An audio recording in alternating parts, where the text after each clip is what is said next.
Jangankan mulut, tangan pun bisa viral soalnya. Artinya memang mengelola energi kita nggak bisa dengan hanya wajah yang disukai semua orang. Harus ada gaya-gaya, ya gitu deh. Nanti viral lagi nanti saya kalau ngomong di sini.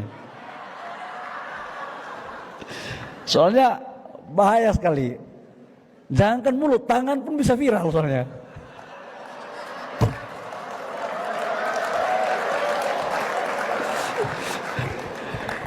Jadi memang menjadi Menteri SDM itu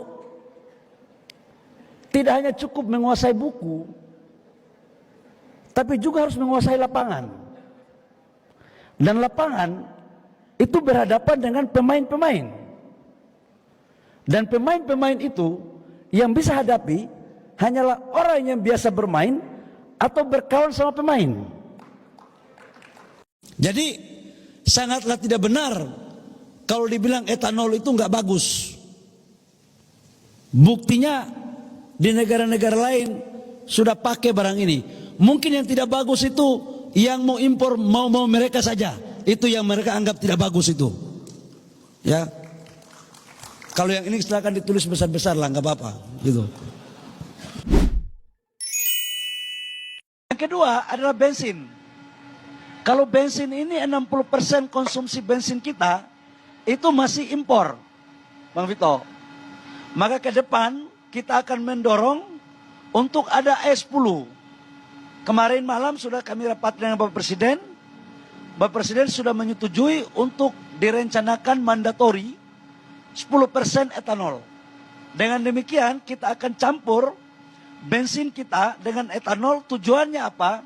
Agar tidak kita impor banyak dan juga untuk membuat minyak yang bersih, yang ramah lingkungan. Nah ini untuk anak-anak generasi Gen Z ini kan mau yang bersih-bersih. Jadi kita kasih untuk yang bersih. Pertanyaan tadi, apakah kita bisa kemandirian energi? Saya katakan bahwa tidak hanya solar dan bensin.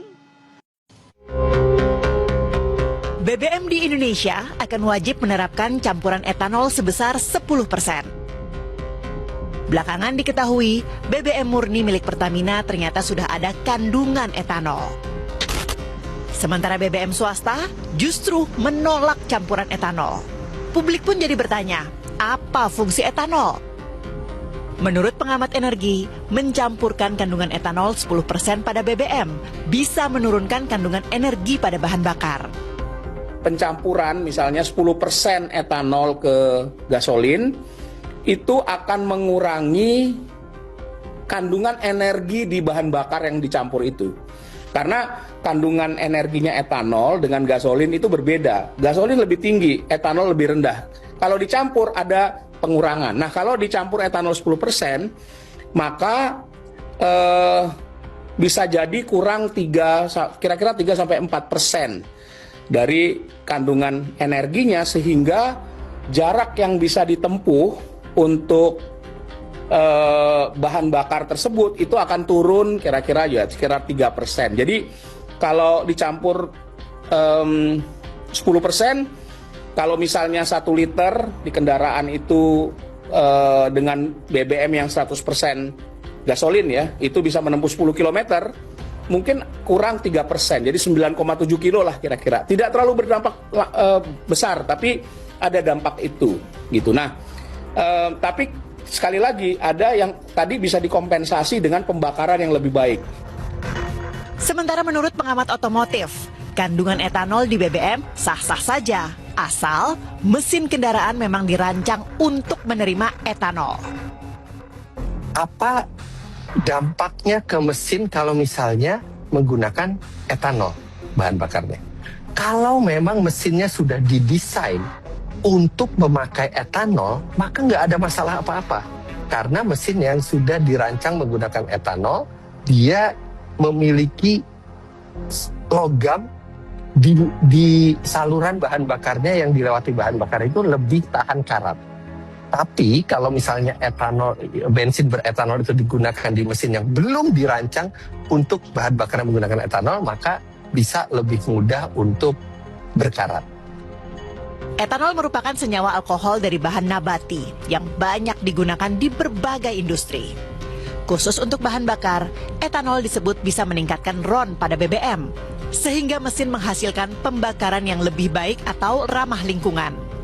Sejauh ini, pihak SPBU swasta masih menolak kandungan etanol, sehingga urung membeli BBM dari Pertamina, meski tengah kehabisan stok berbulan-bulan. Sampai sekarang sih saya masih pakai swasta. Saya rajin muter. begitu ada lagi keluar angka harganya, langsung saya isi full. Bensin ini 60% konsumsi bensin kita itu masih impor, Bang Vito. Maka ke depan kita akan mendorong untuk ada E10. Kemarin malam sudah kami rapat dengan Bapak Presiden. Bapak Presiden sudah menyetujui untuk direncanakan mandatori 10% etanol. Dengan demikian kita akan campur bensin kita dengan etanol. Tujuannya apa? Agar tidak kita impor banyak dan juga untuk membuat minyak yang bersih. Ya, ini lagi ramai juga ya masalah etanol, kebijakan dari Pak Menteri SDM, Pak Bahlil. Ini lagi ramai, ada yang setuju, ada yang enggak ya. Yang enggak setuju itu milik BBM milik swasta ya, bukan milik BUMN. Begitu bro, ini kan yang jadi tanda tanya itu kenapa yang swasta itu menolak etanol, sedangkan yang BUMN itu mewajibkan. Nah ini kan tadi disampaikan oleh Pak Lin itu diwajibkan untuk semuanya menggunakan etanol 10%. Nah setelah dengar ini maksudnya kan ini etanol ini dulunya juga sudah sering digunakan di Pertamina Indonesia begitu bro.